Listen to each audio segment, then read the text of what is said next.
ଭାବୁଥିଲି ଟିକେ କହିବି କି ନାହିଁ ବୋଲି, ନାଇଁ କହିବି ନାହିଁ ମାନେ ଗାଇବି କି ନାହିଁ ବୋଲି। ମୁଁ କେତେବେଳେ ଟିକେ ଗାଇ ଦିଏ। ତ ଏଇ ଯୋଉ ମୌସମଟା ହେଇଛି ପର୍ବ ଉପଲକ୍ଷେ ଥଣ୍ଡାକୁ ଦେଖିକିରି ମତେ ଟିକେ ଗୀତ ଗୋଟେ ମନେ ପଡୁଛି, 2 ଲାଇନ୍ ଟିକେ ଗାଇଦେବେ ଯଦି ପରମିଶନ ମିଳିବ ମୁଖ୍ୟମନ୍ତ୍ରୀଙ୍କ ଠାରୁ। ଗାଇପାରିବି 2 ଲାଇନ୍ ଗାଇବି, ପରମିଶନ ଦରକାର। 2 ଲାଇନ୍ ଗାଇବି ପରବ। ଏବେ ମୋର ଯୋଉଟା ରେକର୍ଡିଂ ହେଇଛି ସେଟା ମୁଁ ଗାଇବି ନା ଆଉ।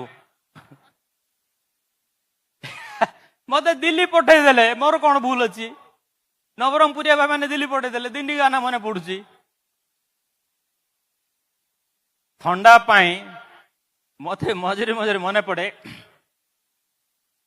हुस्न पहाड़ों का ओ साहिबा, हुस्न पहाड़ों का क्या कहना कि 12 महीने यहाँ मौसम जाड़ों का।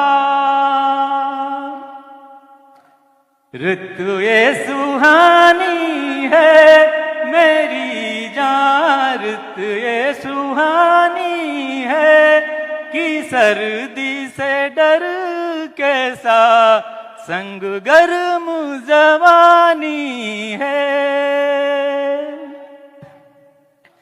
तुम परदेसी कहाँ से आए, तुम परदेसी किधर से आए, आते ही मेरे मन में समाए। रहीगला, धन्यवाद। आउ थरे केबे।